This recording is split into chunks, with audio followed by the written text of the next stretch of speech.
Olá, meus amados e amadas do Senhor. Estamos aqui então para mais um estudo no livro de Apocalipse e agora nós já estamos no final do livro de Apocalipse, capítulo 21 e capítulo 22. Vamos orar e suplicar ao Senhor que Ele nos abençoe, porque nós precisamos da bênção de Deus através desses estudos todos. Pai querido, nós louvamos e engrandecemos o Teu santo nome, porque o Senhor é digno de toda honra, de toda glória, de todo louvor, de toda adoração, de toda exaltação. Santo, santo, santo é o Teu nome. Estamos diante de Ti agora, suplicando ao Senhor que o Senhor nos ajude, que o Senhor nos abençoe, através desse estudo tão sério, tão profundo da Tua Palavra, que é o livro da revelação do acontecimento dos últimos dias, porque o fim está próximo. Nós Te suplicamos a Tua unção, a Tua graça, a Tua direção, para que em tudo o Teu nome seja exaltado e glorificado. Abençoa a minha vida, que estarei explanando aquilo que tenho estudado, e abençoa a todos quantos estarão recebendo essa palavra. Nós repreendemos no mundo físico e no mundo espiritual qualquer ação do inimigo e Te suplicamos a Tua bênção para as nossas vidas e o entendimento da Tua palavra. Nós Te suplicamos e Te clamamos em nome de Jesus, e o povo de Deus diz amém. Amém, meus amados. Então, nós estamos aqui agora no capítulo de número 21, do versículo 9 ao versículo 27, e vamos até o capítulo 22, versículo 1 ao 5, não é? Esse capítulo especificamente não é um capítulo muito fácil, porque ele não fala de dados históricos que nós podemos concluir e ver na história, mas ele é puramente espiritual. E as coisas espirituais transcendem ao entendimento humano. E para isso nós precisamos crer, nós precisamos confiar em Deus. E muito mais ainda do que crer e confiar em Deus, nós precisamos ter uma experiência pessoal com Deus para poder discernir as coisas espirituais de forma espiritual e não apenas intelectual. Então nós precisamos da bênção de Deus. Nós vamos falar hoje sobre a Nova Jerusalém, que é a cidade santa, que é a noiva do Cordeiro. Essa forma de linguagem é muito séria, muito profunda, por isso nós precisamos do entendimento das coisas de Deus, da profundidade, da unção de Deus, da mensagem vinda do alto, para que possamos receber aquilo que Deus quer nos falar. Então nós vamos fazer a leitura, eu gostaria de fazer a leitura, porque você vai entender a profundidade desse texto e como que ele não é fácil de transmitir e de falar e de compartilhar, porque nós só vamos entender na íntegra quando nós estivermos totalmente na presença de Deus. O capítulo 21, de 9 a 27, e o capítulo 22, de 1 a 5, fala assim. Capítulo 21, de 9 a 27. Então veio um dos 7 anjos que tem as 7 taças cheias dos últimos 7 flagelos e falou comigo, dizendo: Vem, mostrar-te-ei a noiva, a esposa do Cordeiro. E me transportou em espírito até uma grande e elevada montanha, e me mostrou a santa cidade de Jerusalém, que descia do céu da parte de Deus, a qual tem a glória de Deus. O seu fulgor era semelhante a uma pedra preciosíssima, como pedra de jaspe cristalina. Tinha grande e alta muralha, 12 portas, e junto às portas 12 anjos, e sobre elas nomes inscritos, que são os nomes das 12 tribos dos filhos de Israel. 3 portas se achavam a leste, 3 ao norte, 3 ao sul e 3 a oeste.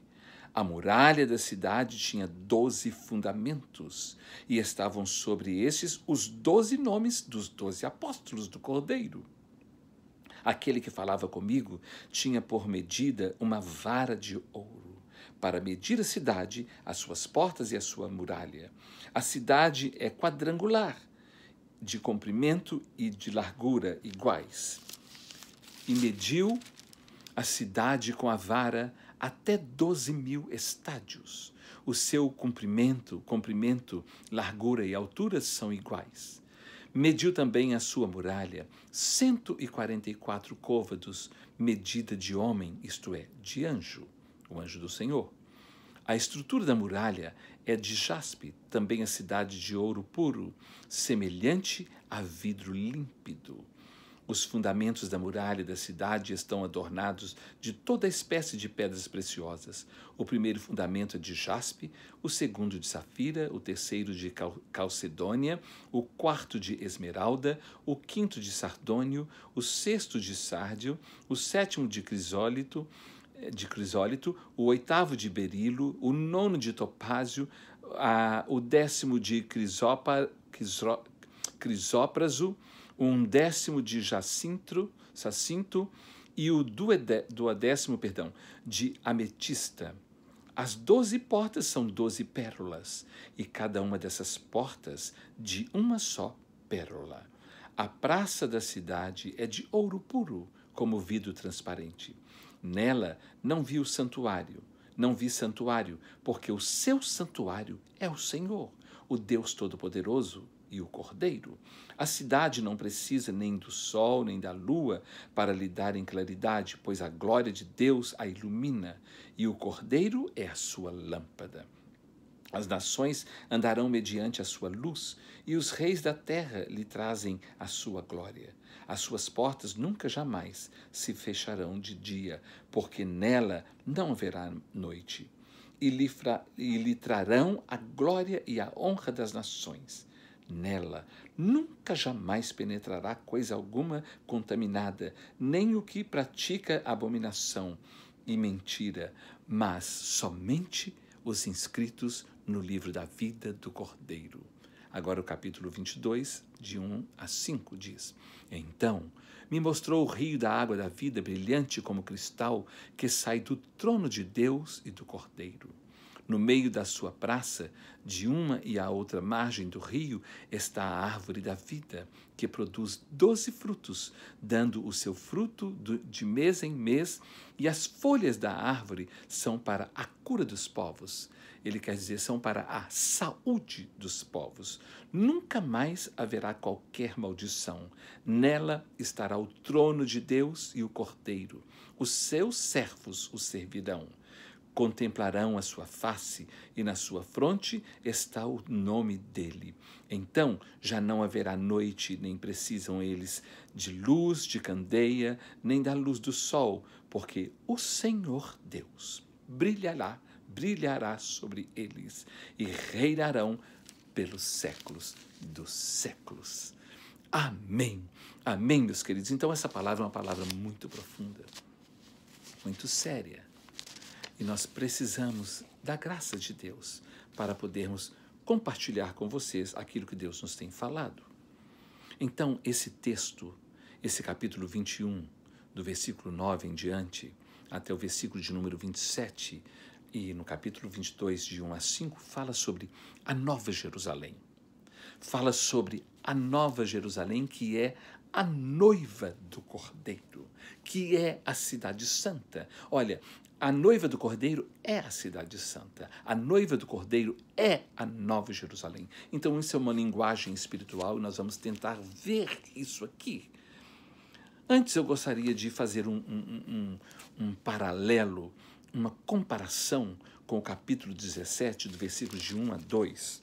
Capítulo 17, de 1 a 2, porque no capítulo 21 fala, vem mostrar-te-ei a noiva do Cordeiro. Mas no capítulo 17, versículos de número 1 e 2, fala assim, veio um dos 7 anjos que tem as 7 taças e falou comigo dizendo, vem mostrar-te-ei o julgamento da grande meretriz que se acha sentada sobre muitas águas, com quem se prostituíram os reis da terra, e com o vinho da sua devassidão foi que se embebedaram os que habitam sobre a terra.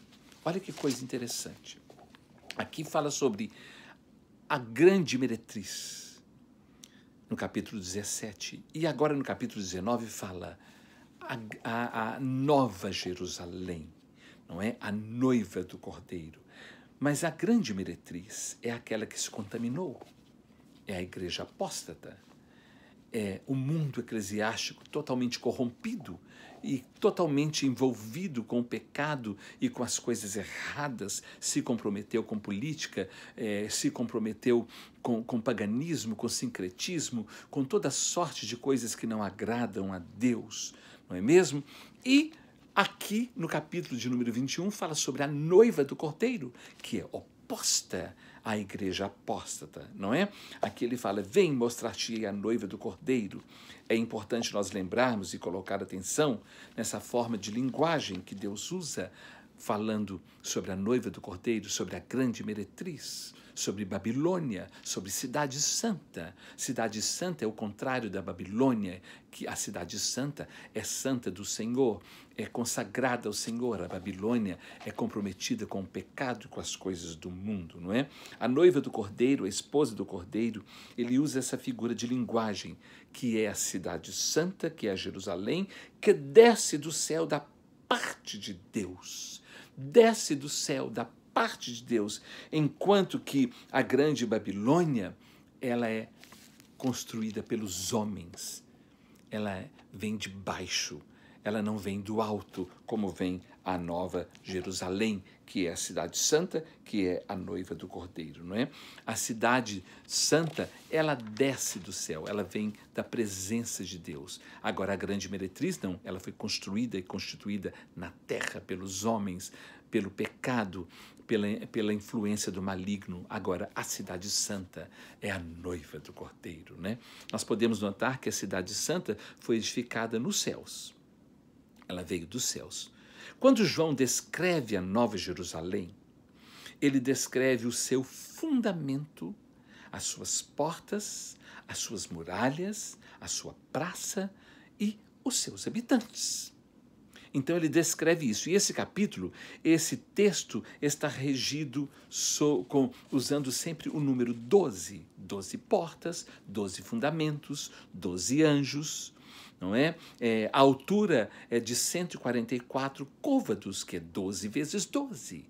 Não é? 12 vezes 12, 144, que é um número completo, que nós já falamos sobre isso, que é um número completo, que até fala sobre 144 mil, né? Na presença de Deus, que é um número completo dos salvos, dos remidos. Então, essa cidade reflete a glória de Deus. Essa cidade, Nova Jerusalém, é a noiva do Cordeiro. E a noiva do Cordeiro reflete a glória de Deus, não é? Essa cidade, ela reflete a glória de Deus. Nós podemos ver aqui no capítulo 21, versículos 10 e 11, que fala assim: e me transportou em espírito até uma grande e elevada montanha, e me mostrou a santa cidade de Jerusalém, que descia do céu da parte de Deus. Versículo 11, a qual tem a glória de Deus. O seu fulgor era semelhante a uma pedra preciosíssima, como pedra de jaspe cristalina. Então nós vimos aqui que ela tem o fulgor, ela tem a glória de Deus, ela tem o brilho, o esplendor de Deus, não é? Ela é cristalina, clara, limpa, transparente, porque ela foi lapidada pelo próprio Deus. Ela vem do alto, ela é a noiva do Cordeiro, separada pelo próprio Deus. No início da revelação do Apocalipse, João viu aquele que estava sentado no trono semelhante a uma pedra, a pedra de jaspe. Nós vimos isso no capítulo 4, versículos de número de 1 a 3, que ele fala assim, olha que coisa interessante. Depois dessas coisas, olhei e eis não somente uma porta aberta no céu, como também a primeira voz que eu vi, como de trombeta, ao falar comigo, dizendo, sobe para aqui e te mostrarei o que deve acontecer depois dessas coisas. Imediatamente eu me achei em espírito e eis armado no céu um trono, e no trono alguém sentado, e esse que se acha sentado é semelhante no aspecto à pedra de jaspe. Está vendo? Olha para você ver. Por quê? Nós vamos ver tudo isso. Por que é semelhante à pedra de jaspe e o que estava sentado é semelhante à pedra de jaspe? Não é mesmo? Olha que coisa maravilhosa. Esse fulgor de Deus. E quando fala sobre essa pedra de jaspe, eu estou me lembrando aqui de Daniel, do profeta Daniel, no capítulo de número 2, especificamente do versículo 34 a 35, quando Nabucodonosor teve aquele sonho da estátua, não é? E aí ele fala, lá no final, nos versículos 34 e 35, ele fala assim, e uma pedra veio do alto, não cortada, não lapidada por auxílio de mãos humanas, mas pelo próprio Deus, e essa pedra veio, esmiuçou a estátua, esmiuçou tudo, e essa pedra foi crescendo, crescendo e encheu toda a terra. Essa pedra é Cristo. Ele que veio para destronar tudo, desfazer os reinos do homem, do mundo, porque o reino agora é do Senhor, da glória de Deus. Por isso que fala dessa pedra, por isso que nós temos que ter o entendimento e o conhecimento para nós podermos conseguir colocar toda a figura de linguagem no seu lugar certo. Eu espero que você esteja entendendo. Nós temos muitas coisas profundas para falarmos nesse capítulo e precisamos da ajuda do Espírito Santo de Deus, da unção do Espírito Santo de Deus. A beleza da noiva é tão grande que ele não consegue descrever. Tamanho brilho, tamanho fulgor, tamanha beleza, tamanho esplendor. É tudo tão sublime, lindo, como pedras preciosas. Não é? A noiva é a glória do noivo. E o noivo é a glória da noiva, como num casamento, não é? Eu me lembro que quando eu me casei, eu estava lá na frente esperando a noiva e na expectativa, tinha muita gente, muitas pessoas, mas eu queria ver a noiva chegando, porque a glória do noivo é a noiva. E quando a noiva chegou, a primeira coisa que ela olhou é o noivo. A Áurea fala comigo assim, a primeira coisa que eu queria ver é você lá na frente, porque a glória do noivo é a noiva, e a glória da noiva é o noivo. Olha que coisa linda, que coisa profunda, não é? É como num casamento, né? Brilha como o jaspe, brilha como uma pérola preciosíssima, não é? O noivo, quando vê a noiva, o rosto brilha, tudo brilha, um brilha para o outro, porque há o encontro daqueles que se amam, o encontro do amado com a amada, da amada com o amado. Isso é uma coisa maravilhosa. No Antigo Testamento, a glória de Deus habitava e se manifestava no tabernáculo.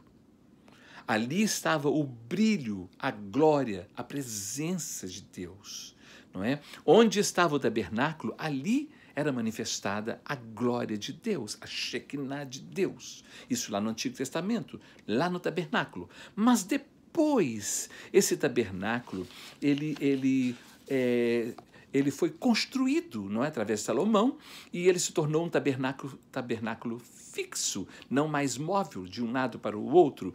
E o templo, não é, de Salomão, construído para Deus, se tornou o lugar aonde Deus manifestaria sua glória, ali no lugar santíssimo, no Santo dos Santos, onde estava a presença da arca do Senhor, a arca da aliança. E agora a glória de Deus se manifestava ali no Santo dos Santos, num tabernáculo fixo, numa construção, num templo fixo. Não sei se você está entendendo.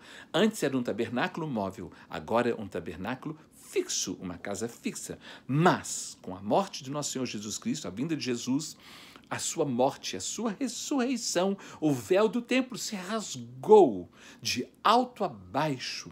E aí, a partir daí, a glória de Deus não mais ficou restrita a um templo móvel, a um tabernáculo móvel, nem a um tabernáculo feito por mãos humanas, fixo, mas agora a glória de Deus é manifestada não em uma casa construída por mãos humanas, agora ela é manifestada nas nossas vidas, através das nossas vidas, que somos a igreja, o templo de Deus hoje em nós, dentro de nós.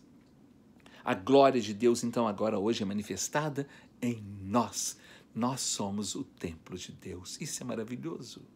Não é mais num lugar, mas em nós. Deus pode se manifestar em qualquer lugar, mas a glória dele hoje se manifesta em nós e através de nós, porque hoje nós somos o templo de Deus. É uma coisa interessante que lá em Ageu, o profeta Ageu, quando o templo foi destruído e depois reconstruído, os judeus choraram e falavam assim, essa reconstrução não está com a suntuosidade da primeira.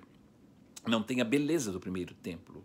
E eles choravam, e Deus falou com o profeta Ageu. Lá no capítulo 2, versículo 9 especificamente, Deus fala assim, vai lá e fala com os meus servos, com o povo de Israel, que o templo, o segundo templo, não tem a suntuosidade do primeiro, mas a glória da segunda casa será maior do que a primeira. Só que isso não estava se referindo à segunda casa que foi reconstruída, estava se referindo no mundo espiritual.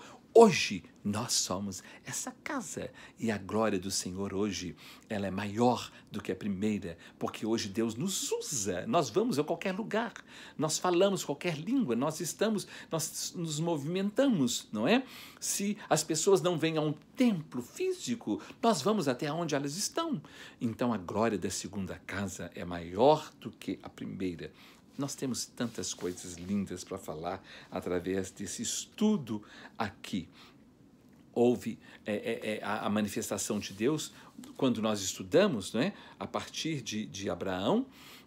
Houve o tempo do gentio, o tempo do povo de Israel. O povo de Israel. E lá no ano 604 eles perderam a sua autoridade, perderam o seu governo, porque eles desobedeceram muito, e aí começou então o tempo dos gentios. E aí, a partir de Jesus, começou o tempo da igreja, mas é Deus que manifesta o seu poder em todos nós, sempre manifestou e sempre manifesta. E hoje nós somos o templo, e Deus manifesta a sua glória em nós e através de nós. Quando o Espírito Santo de Deus, no período do Pentecostes, né? Lá quando Jesus, depois que Jesus faleceu, Jesus morreu e falou com os discípulos ficar em Jerusalém até que do alto sejais revestidos de poder, e então ele falou que ele enviaria o Espírito Santo. Lá nesse período, quando foi derramado o Espírito Santo e os discípulos estavam no cenáculo, o Espírito Santo não foi derramado, a glória de Deus não foi derramada no cenáculo, mas nos discípulos que estavam dentro do cenáculo. Então, hoje a glória de Deus, ela é manifestada em nós, dentro de nós e através de nós. Não na casa, mas em nós. E se nós estamos numa casa, essa casa fica cheia da glória de Deus, porque nós estamos cheios da glória de Deus. Eu espero que você esteja entendendo isso, né? Porque agora nós é que somos o santuário, a morada, a habitação, o templo de Deus. Ah, que coisa linda, né? Deus habita em nós. Deus quer habitar em nós. A glória de Deus é manifestada na igreja, que somos nós, eu e você. A glória de Deus precisa estar em nós e ser manifestada em nós e através de nós. Lá no livro de Atos, capítulo de número 7, do versículo 47 a 50, está escrito que Deus não habita em santuários feitos por mãos humanas. Deus habita em nós, porque nós fomos feitos por Deus, pelo próprio Deus. Nós somos criaturas de Deus. Então, hoje, Ele habita em nós, não em santuários feitos por mãos humanas. E lá em 1 Coríntios, capítulo 6, de 18 a 20, fala que será que vocês não sabem que nós somos o templo do Espírito Santo de Deus e que o Espírito Santo de Deus habita em nós? Então, hoje nós somos o templo do Espírito Santo de Deus e a glória de Deus se manifesta em nós e através de nós. Por isso que nós precisamos transmitir a glória e o brilho do Senhor de Deus. O interessante é que nós, que somos hoje a igreja, o templo, o Espírito Santo, a habitação de Deus, nós temos falhas ainda. Nós ainda estamos sendo trabalhados, ainda estamos sendo burilados, formados, transformados, quebrantados. Deus está trabalhando em nós. Aquele que começou a boa obra, Ele há de completar. Nenhum de nós é perfeito ainda. Nenhum de nós tem ainda um corpo glorificado. Nós somos imperfeitos, mas Deus está trabalhando em nós. O templo, quando foi construído, ele foi construído através de madeira de acácia. E a madeira de acácia é uma madeira que tem muitos nós. E ela é difícil de ser trabalhada, ela é difícil de ser entalhada, ela é difícil de ser lixada, de ser colocada num nível certo, porque ela é cheia de nós. É como a nossa vida. Nós somos cheios de nós, vivemos dando nós um atrás do outro. Mas Deus está trabalhando em nós, Ele está burilando a nossa vida, Ele está lapidando a nossa vida, Ele está lixando a nossa vida. Porque Ele vai pegar aquilo que é imperfeito para glorificar o nome dEle. Através da imperfeição, Ele vai colocar a sua perfeição, a sua glória. É como lá em Êxodo, no capítulo 3, quando a glória de Deus foi manifestada na sarça, que ficou sarça ardente, cheio do fogo de Deus, da glória de Deus. A sarça é uma árvore cheia, toda torta, pequena, que custa crescer, toda torta, mas nela Deus manifestou a glória dele. Nós estávamos todos tortos e ainda temos muitas coisas tortas, mas Deus está manifestando a sua glória em nós, porque Ele está lixando a nossa vida, Ele está trabalhando na nossa vida. E sabe o que aconteceu lá no templo, quando foi construído? As madeiras de acácias, com todos os seus nós, foi lixada, foi colocada num plano liso, e Deus mandou que essa madeira, que era cheia de nós e difícil de trabalhar, fosse totalmente revestida de ouro fino, de puro ouro, que simboliza e significa a glória de Deus. Então, as pessoas quando nos veem, Deus quando nos vê, porque as pessoas olham com os olhos humanos, mas Deus quando nos vê, Ele não vê uma árvore cheia de nós, não vê uma cássia cheia de nós, mas Ele já nos vê lixados e revestidos da sua glória. Por isso que quando Deus nos vê, Ele nos vê como seus filhos, como seus servos, como remidos, perdoados, lavados e purificados no sangue de Jesus. E nós precisamos ver os nossos irmãos, não com os olhos humanos, mas com os olhos da palavra de Deus, vê-los revestidos de ouro fino, da glória de Deus, para manifestar a sua glória. Então Deus, quando nos vê, Ele não vê os nossos pecados, porque Ele nos lavou, nos purificou, nos resgatou, nos comprou através do precioso sangue do nosso Senhor Jesus Cristo, seu Filho unigênito. Aleluia! Por isso, Deus não consulta o nosso passado para nos abençoar no presente. Vocês estão entendendo?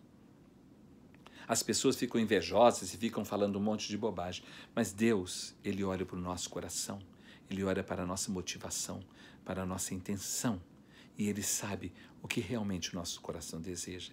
Então Ele nos abençoa, e para Ele nos abençoar, Ele não consulta o nosso passado, porque o nosso passado Ele já perdoou e Ele já lançou os nossos pecados no fundo do mar. Se confessarmos os nossos pecados, Ele é fiel e justo para nos perdoar os pecados e nos purificar de toda injustiça. Vocês estão entendendo, meus irmãos?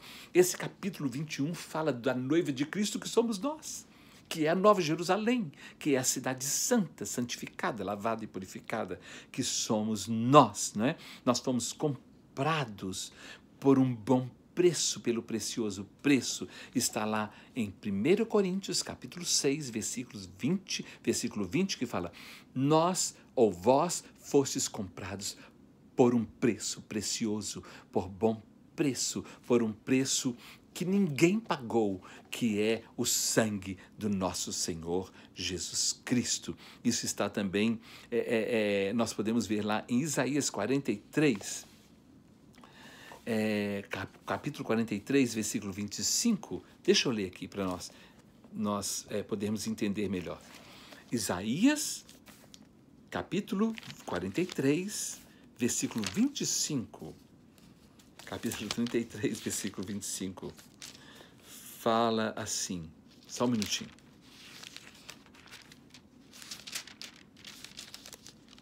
Capítulo 43, versículo 25, diz assim: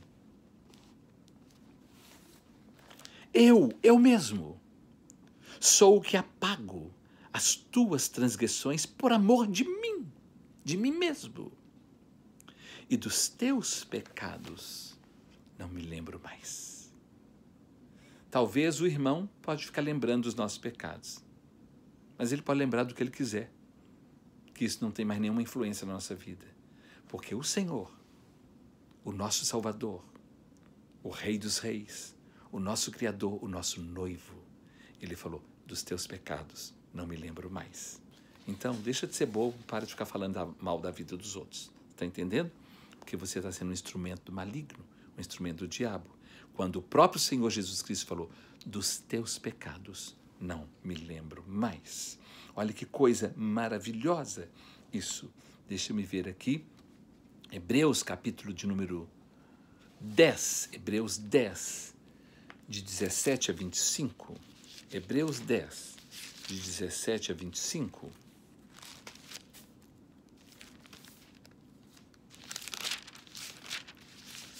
Fala assim. Olha que coisa maravilhosa. Também, de nenhum modo, me lembrarei dos seus pecados e das suas iniquidades para sempre. Ora, onde há remissão desses, já não há oferta pelo pecado. Vou ler só esses dois mesmo, mas depois você lê até o 25. Também, de nenhum modo, me lembrarei dos seus pecados e das suas iniquidades para sempre. Ele não lembra mais, porque hoje nós somos a noiva do Cordeiro, porque ele nos lavou e nos purificou. Senão nós não seríamos. Nós seríamos a grande Babilônia, não é? Nós seríamos a grande meretriz, mas nós não somos hoje. Nós somos a noiva do Cordeiro. Louvado e engrandecido seja para sempre o nome do Senhor. Ele nos vê como a noiva do Cordeiro. João vê a igreja resplandecendo a glória de Deus. No capítulo 21 de Apocalipse, os versículos de número 12 e 14, fala assim: tinha grande e alta muralha, preste atenção nisso aqui, 12 portas, e junto às portas 12 anjos, e sobre elas nomes inscritos, que são os nomes das 12 tribos dos filhos de Israel. Nós vamos falar aqui na frente sobre isso, porque o nome dos filhos das 12 tribos de Israel. 3 portas se achavam a leste, 3 ao norte, 3 ao sul, 3 a oeste. Versículo de número 14 fala, a muralha da cidade tinha 12 fundamentos. Vocês estão vendo que está sempre falando do número 12, 12, 12? 12 fundamentos, e estavam sobre estes os 12 nomes dos 12 apóstolos do Cordeiro. Olha, os 12 nomes dos filhos das tribos de Israel e os 12 nomes dos apóstolos do Cordeiro. Olha que coisa maravilhosa isso aqui, não é?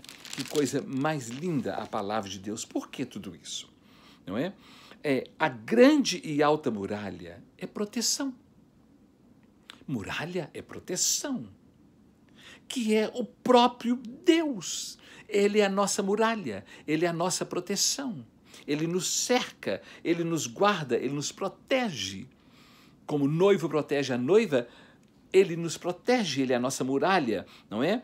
Deus é a sua proteção, a proteção nossa para sempre, a proteção da cidade santa, da Nova Jerusalém, da noiva do Cordeiro, com 12 fundamentos, sobre os fundamentos dos 12 apóstolos, que anunciaram as boas novas e os evangelhos de Jesus Cristo, o evangelho de Jesus Cristo, a palavra, o verbo que se fez carne, o Emanuel, que habitou entre nós e hoje habita dentro de nós. Nós vimos a sua glória e hoje é a sua glória manifestada em nós e através de nós, através do Espírito Santo de Deus que habita em nós. Que coisa linda, não é? Que coisa maravilhosa. Aqui fala assim, que as portas e as muralhas e os fundamentos não, são todas fundadas e são fundamentadas com os nomes dos 12 filhos das 12 tribos de Israel. E o nome dos 12 apóstolos do Cordeiro. No capítulo 21, versículo 13, fala assim, 3 portas se acham a leste, 3 ao norte, 3 ao sul e 3 a oeste. 3 ao leste, 3 a oeste, 3 ao norte, 3 ao sul. Isso são os 4 pontos cardeais do mundo, não é?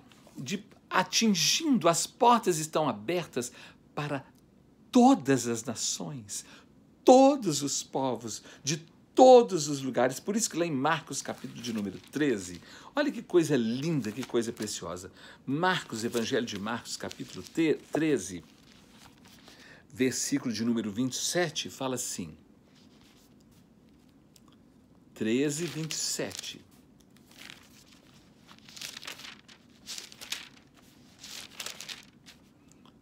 Fala assim. Olha, deixa eu ver o 26 e 27. Então verão o Filho do Homem vir nas nuvens com grande poder e glória. E ele enviará os anjos e reunirá os seus escolhidos dos 4 ventos da extremidade da terra até a extremidade do céu. Por isso que as portas estão ao norte, ao sul, ao leste, ao oeste. Que coisa maravilhosa. São 3 portas em cada um para completar o número 12, o número do Senhor, não é? Das 12 tribos, dos 12 apóstolos. Que coisa maravilhosa é isso, não é? As portas com 12 anjos e sobre as portas escritos os nomes das 12 tribos dos filhos de Israel. E são portas, portas. Lá no Evangelho de João, capítulo 10, versículo 9, Jesus fala assim, eu sou a porta. E todo aquele que entrar por mim, que sou a porta, entrará e encontrará pastagem. Olha que coisa linda. Então é o próprio Senhor que vai estar aberto, recebendo todos nós. A cidade não é cidade. É a noiva do Cordeiro. É a forma de figura de linguagem. É a igreja. É a cidade celestial. É a habitação do Deus vivo. É a morada do Altíssimo. Esta cidade é constituída de 12 portas, com os nomes das 12 tribos dos filhos de Israel.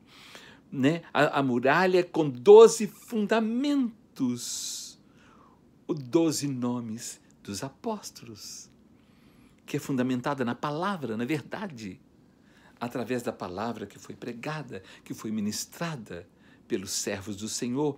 Essa cidade é a morada do Altíssimo, é a noiva do Cordeiro, não é? Interessante que quando fala das 12 portas, que são as 12 tribos dos filhos de Israel, está lá no Antigo Testamento. Foi quando Deus chamou Abraão, não é mesmo? Nós vamos ver isso aqui. Os 12 fundamentos são os 12 apóstolos, são as novas criaturas em Cristo Jesus, não é? Através da verdade de Cristo. Olha que coisa linda. Quando Deus falou para Abraão, no capítulo de número 12 de Gênesis, Deus fala, sai da tua terra, da tua parentela, da casa de teus pais, e vai para o lugar que eu te mostrarei. Lá no capítulo 12, versículo 3, Deus fala com Abraão, através de você, em ti, todos os povos da terra, todas as famílias da terra serão abençoadas. Olha que coisa linda, todos serão abençoados a partir de você, através de você. Porque eu estou fazendo coisa nova. Tanto que no capítulo 13, versículo 16, Deus fala com Abraão, você olha para o pó da terra. Você pode contar o pó da terra? Não. Assim será a tua descendência. De forma genética, de forma sanguínea, não é? A partir do seu sangue, a partir da sua genética, da sua geração. Mas ele fala também lá no capítulo 15, versículo 5, olha para as estrelas dos céus e vê se você consegue contar as estrelas. Ele está falando agora da parte espiritual. E ele fala, assim também será a tua descendência. Não apenas geneticamente falando. Não apenas do seu sangue. Mesmo quem não nasceu através do seu sangue, através do sangue de Jesus, será também o meu povo. Que coisa maravilhosa. Então há uma fusão entre judeus, gentios, não é? Que se torna povo de Deus, de todas as línguas e nações. Por isso que são portas ao norte, ao sul, ao leste, ao oeste, abertas para todas as nações, para todos os povos. Olha que coisa profunda, que coisa maravilhosa. Lá em Gálatas, capítulo 3. Vamos ver. Gálatas, capítulo 3, o apóstolo Paulo escrevendo aos Gálatas, do versículo 23 ao 29. Gálatas 3, do 23 ao 29, ele fala assim. Só um momento.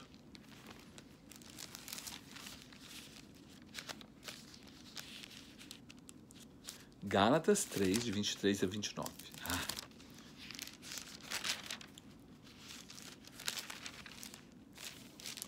Olha que coisa maravilhosa. Mas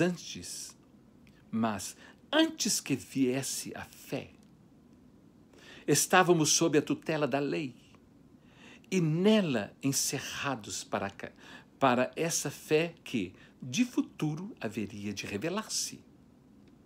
De maneira que a lei nos serviu de aio, de guia, para nos conduzir a Cristo, a fim de que fôssemos justificados por meio da fé.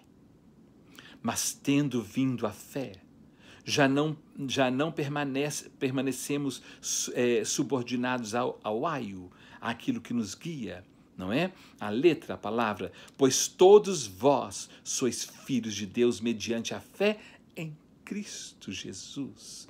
Porque todos quantos fostes batizados em Cristo, de Cristo vos revestistes. De sorte ou de sarte, que não pode haver judeu, nem grego, nem escravo, nem liberto, nem homem, nem mulher, porque todos vós sois um em Cristo.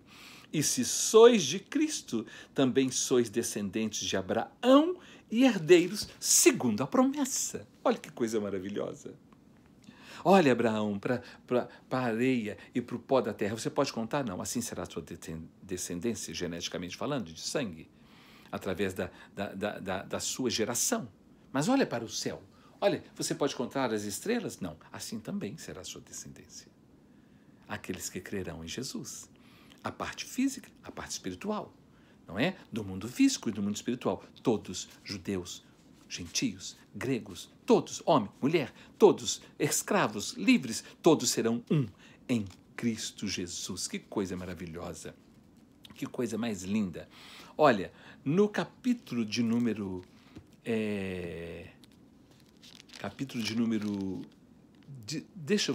21, de 19 a 20, de Apocalipse, 21, de 19 a 20, fala assim: os fundamentos da muralha da cidade estão adornados de toda espécie de pedras preciosas. O primeiro fundamento é de jaspe, o segundo é de safira, o terceiro de calcedônia, o quarto de esmeralda, o quinto de sardônio, o sexto de sárdio, o sétimo de crisólito, o oitavo de berilo e o nono de topázio. O décimo de crisóprasos, um décimo de jacinto e o 12º de ametista. Deixa eu ver até o 20. Fundamentos. Fundamento é alicerce, é base. Fundamento é sustentáculo. Fundamento é o alicerce, é a base. E aqui são pedras preciosíssimas. Por que está falando isso, que o fundamento é de pedra? Eu quero ler com você, primeira epístola de Pedro, capítulo 2. Preste atenção nisso aqui. Primeira epístola de Pedro, capítulo 2, versículos 19 e 20.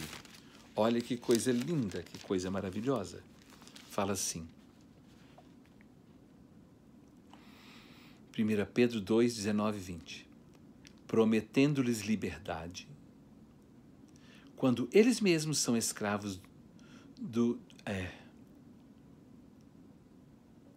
Não, deixa eu me ver aqui, me perdoa, meus queridos. É 1 Pedro 2, de 6 a 8. 1 Pedro 2, de 6 a 8. Me perdoem. Fala assim. E reduzindo as cinzas... eu estou em 2 Pedro. Me perdoe. É tanta coisa para ler. Primeira epístola de Pedro, capítulo 2, de 6 a 8. Eu não posso perder isso aqui, misericórdia. Né? Fala assim, pois isso está na Escritura. Isso está na Escritura. Eis que ponho em Sião uma pedra angular. Olha, uma pedra angular.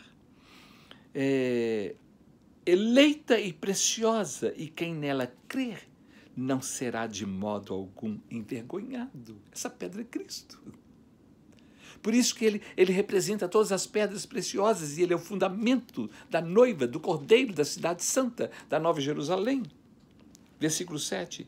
Para vós outros, portanto, os que credes, é a preciosidade, mas para os descrentes, a pedra que os construtores rejeitaram.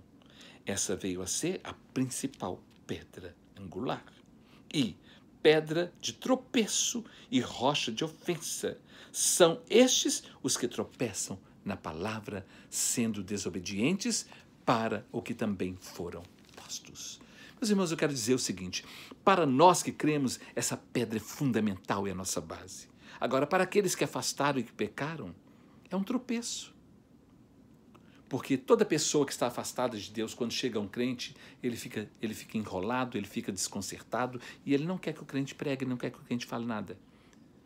E essa pedra passa a ser uma pedra de tropeço para aqueles que afastaram. Mas para nós que cremos, é a pedra fundamental, é a pedra de esquina. E então, essa pedra que fala lá em Apocalipse 21 é o próprio Senhor Jesus. Ele é a porta, ele é a pedra.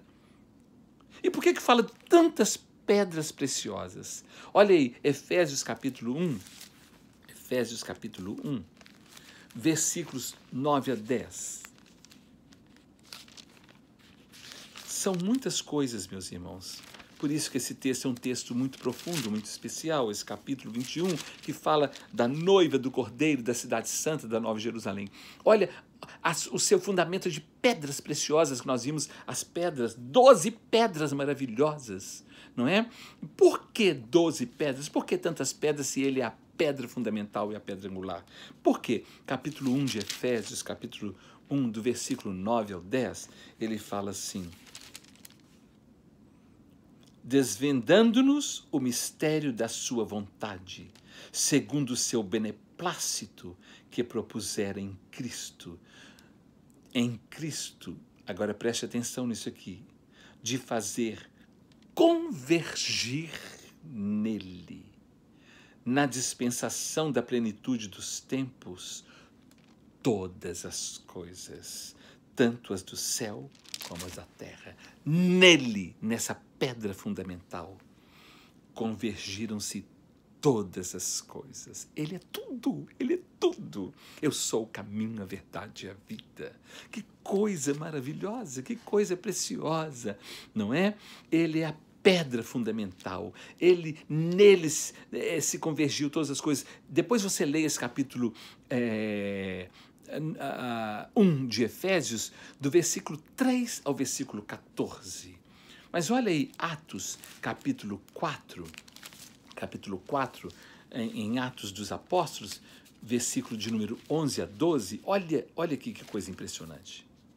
Atos dos Apóstolos, capítulo 4, de 11 a 12, quando os discípulos, agora cheios do Espírito Santo, foram pregar, de 11 a 12, fala assim, é Pedro pregando, não é? Na autoridade do Espírito Santo de Deus.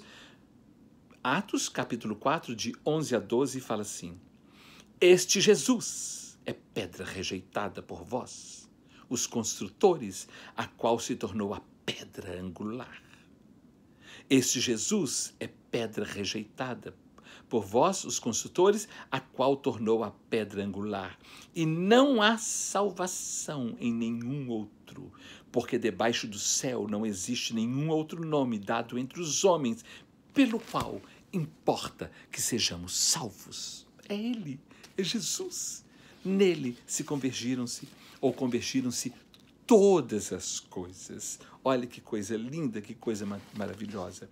Olha no capítulo 21 de Apocalipse, versículo de número 27, fala assim: nela, nunca jamais, na Nova Jerusalém, na cidade santa, na noiva do Cordeiro, a cidade que desceu do céu, que vem da parte de Deus, nela nunca jamais penetrará coisa alguma contaminada, nem o que pratica abominação e mentira, mas somente os inscritos no livro da vida. Eu quero que você preste bastante atenção nisso aqui, porque isso aqui é muito sério, não é? Nela não mais entrará nenhuma coisa contaminada. Nenhuma coisa contaminada. Vamos ver 1 Tessalonicenses capítulo 4, versículos 16 e 17. 1 Tessalonicenses 4, 16 e 17.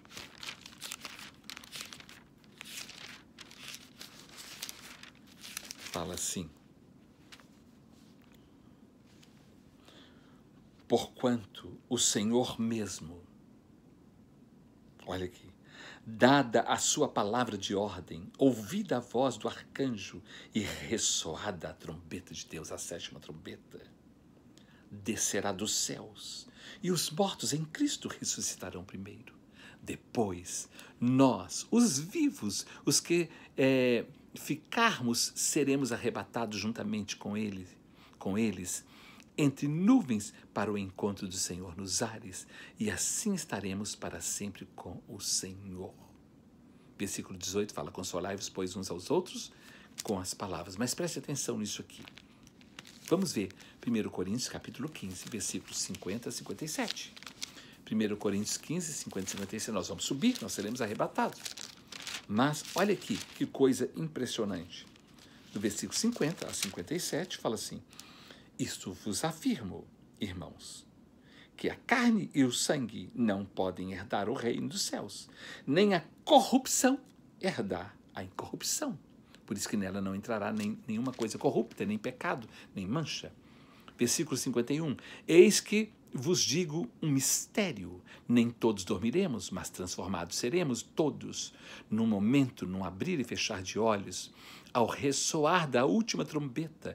A trombeta soará, os mortos ressuscitarão incorruptíveis, e nós seremos transformados antes de sermos arrebatados. Seremos transformados porque é necessário que este corpo corruptível se revista da incorruptibilidade e que o corpo mortal se revista da imortalidade. E quando este corpo corruptível se revestir da incorruptibilidade e o que é mortal se revestir da imortalidade, então se cumprirá a palavra que está escrita: tragada foi a morte pela vitória. Onde está, ó morte, a tua vitória? Onde está, ó morte, o teu aguilhão? O aguilhão da morte é o pecado e a força do pecado é a lei. Mas graças a Deus que nos dá a vitória por intermédio de nosso Senhor Jesus Cristo. Que coisa maravilhosa! Nós seremos transformados e levados. Por isso que a noiva do Cordeiro, nela, na cidade santa, não entrará nenhum pecado, porque nós seremos transformados. Os nossos pecados já foram perdoados, já foram lançados no fundo do mar, e o Senhor não se lembra dele. As pessoas lembram, mas nós não. O Senhor não. O Senhor já esqueceu. O Senhor já esqueceu tudo isso, o Senhor já nos fez novas criaturas, não é? A porta está aberta para todos, não para tudo. Não para tudo, mas para todos, né? As pessoas, para as pessoas, não para os pecados das pessoas. Eu quero abrir um parênteses nisso aqui e lembrar você de uma coisa, né? Aqui agora é que somos preparados. Nós estamos sendo preparados aqui agora. Como hoje a igreja, o corpo de Cristo é aberto para todo mundo. Para todas as pessoas, mas não para tudo. Preste atenção nisso. É aberto para todos, mas não para tudo. Não para tudo. A igreja que é aberta para tudo não é a igreja do Senhor, não é a noiva do Cordeiro, é a grande meretriz que se corrompeu com os povos, com a política, com o dinheiro, com um monte de coisa. A igreja do Senhor ela é aberta para todos, mas não para tudo. Não é? Chegamos contaminados para sermos purificados. Chegamos condenados para sermos absolvidos. Chegamos perdidos para sermos achados. Chegamos culpados para sermos perdoados. Chegamos como velho homem para nos tornarmos em uma nova criatura. Então, a igreja, a noiva de Cristo, ela está aberta para todos, mas não para tudo, para qualquer coisa. Vocês estão entendendo? Porque a noiva de Cristo ela é lavada e purificada no sangue do Cordeiro, não é? A noiva de Cristo ela é diferente da grande Babilônia, que é contaminada, que é comprometida com o mundo e com o pecado. Por isso, todos são bem-vindos à casa do Senhor, ao culto ao Senhor, mas não tudo é bem-vindo. Todos são bem-vindos. Por isso que às vezes nós precisamos deixar alguma coisa lá atrás. Não é?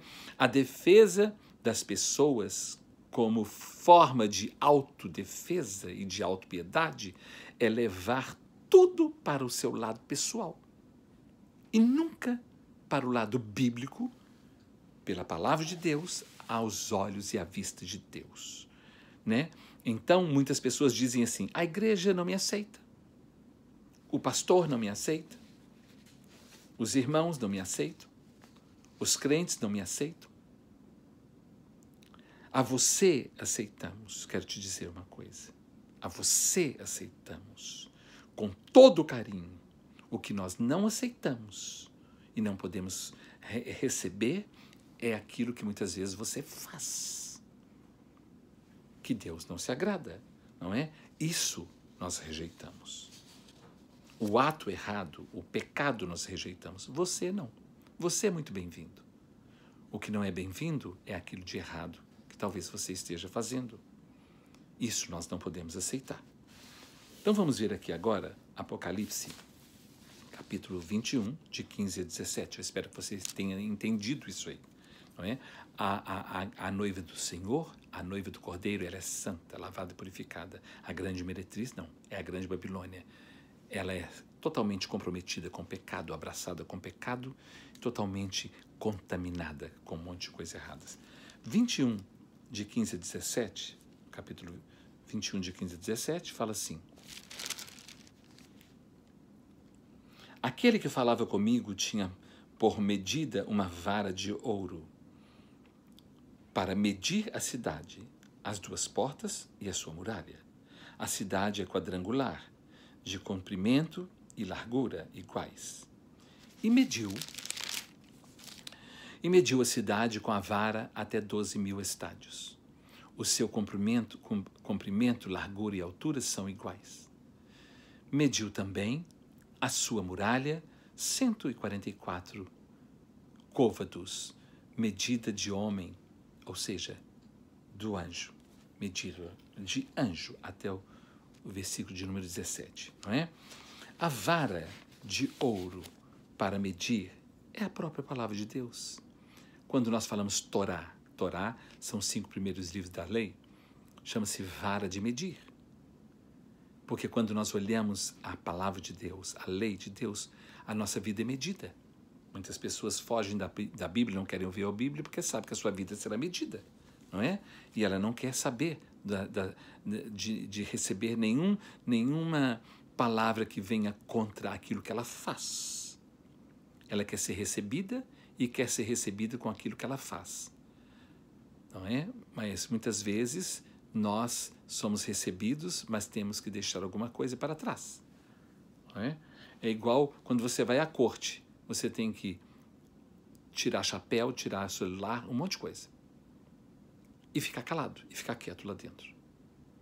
Você não pode chegar do jeito que você quer, do jeito que você acha. Principalmente diante de Deus, não é?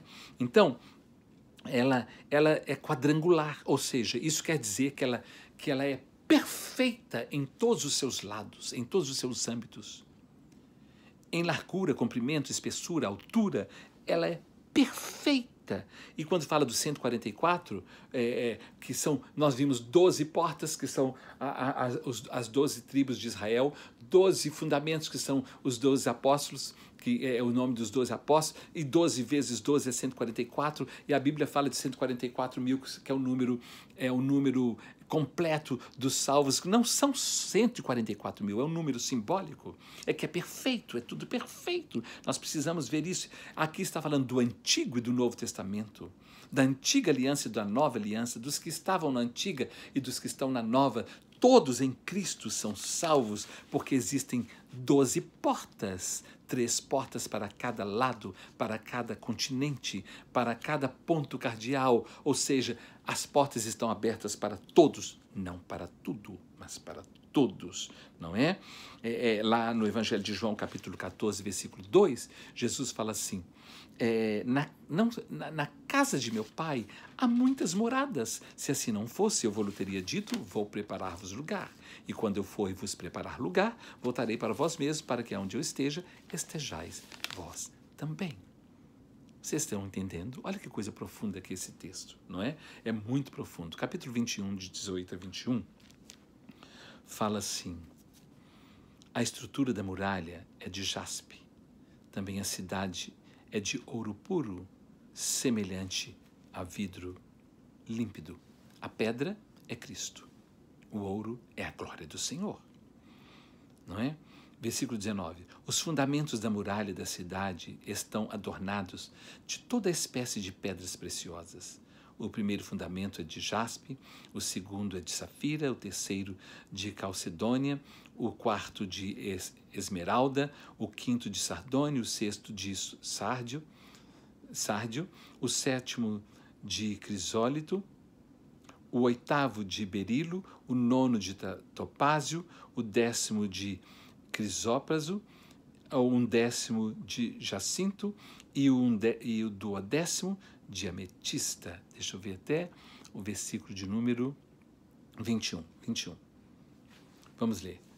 As 12 portas são 12 pedras, e cada uma dessas portas de uma só pérola. A praça da cidade é de ouro puro, como de vidro transparente.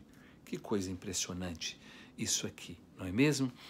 Pedras preciosas, especiais, valiosas, cristalinas, limpas, sem defeito, são preciosas. Eu já disse que tudo isso é Cristo.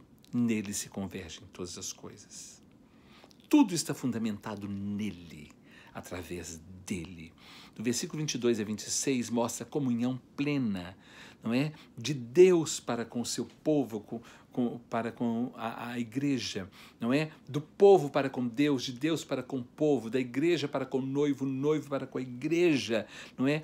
Deus no povo e o povo em Deus. Olha aqui, do versículo 22 a 26, fala assim, nela não vi santuário, porque o seu santuário é o Senhor, e o Deus Todo-Poderoso e o Cordeiro. A cidade não precisa nem do sol, nem da lua para lhe darem claridade, pois a glória de Deus a iluminou, e o Cordeiro é a sua lâmpada.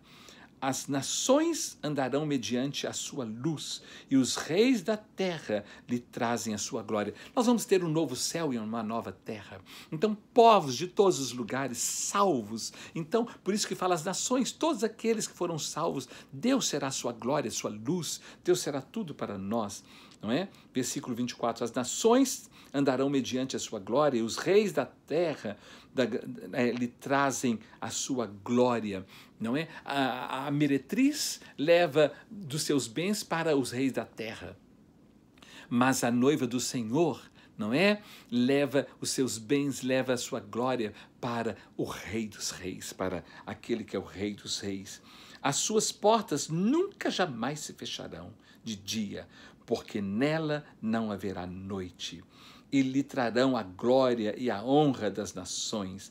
Nela nunca jamais penetrará coisa alguma contaminada, nem o que pratica abominação e mentira, mas somente os inscritos no livro da vida do Cordeiro. Que coisa maravilhosa isso aqui. Todos, grandes e pequenos, estarão com Deus, na presença de Deus. E Deus abençoando a nossa vida em todas as áreas, não é?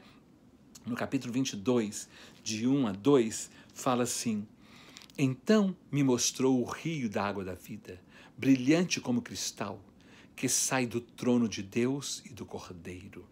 No meio da sua praça, de uma outra margem do rio, está a árvore da vida, que produz frutos, dando o seu fruto de mês em mês. E as folhas da árvore são para a cura dos povos. Ou seja, não é para a cura, a tradução aqui, porque não haverá mais dor, não haverá mais enfermidade, não haverá mais isso, não é? Será para a saúde nossa, não é? A Bíblia fala que a palavra de Deus, ela ilumina a nossa alma e ela é saúde para o nosso corpo. É o próprio Senhor Jesus, é a palavra, não é? Ele é saúde para nós, ele é a bênção na nossa vida. Aqui fala assim, a árvore da vida.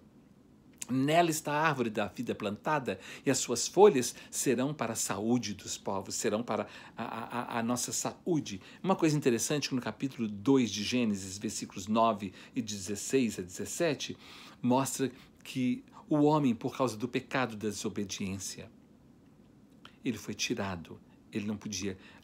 Deus falou assim, Deus falou para o homem, primeiro, antes do homem pecar, falou assim, você pode comer de todas as árvores do jardim, menos da árvore do conhecimento do bem e do mal.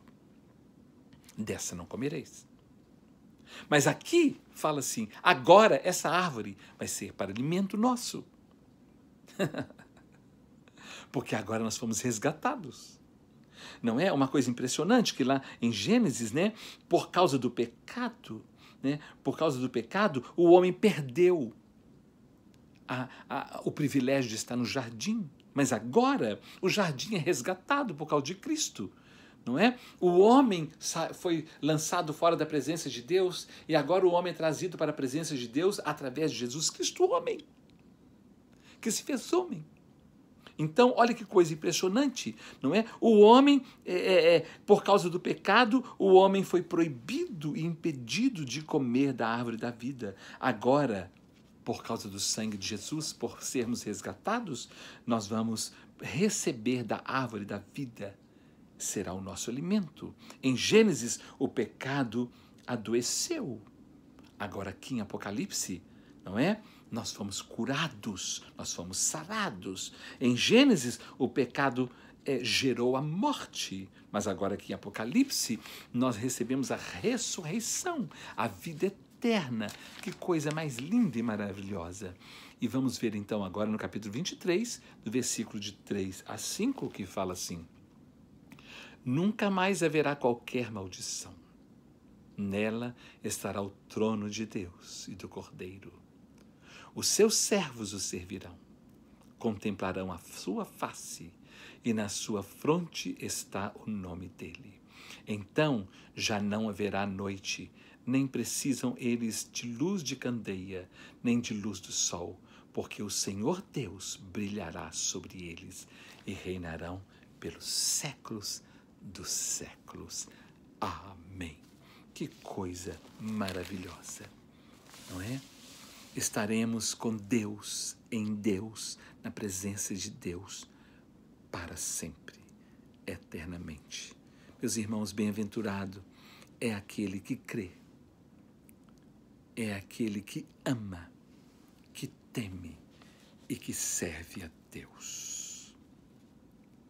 Porque esse, o seu nome, está escrito no livro da vida do Cordeiro, porque foi lavado e purificado com o sangue do Cordeiro. Nós fazemos parte de qual igreja?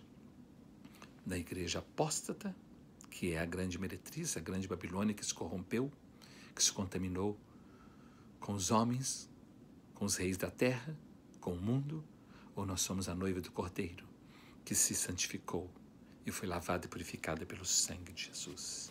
Que Deus nos ajude. Tenha misericórdia de nós, porque os dias são maus.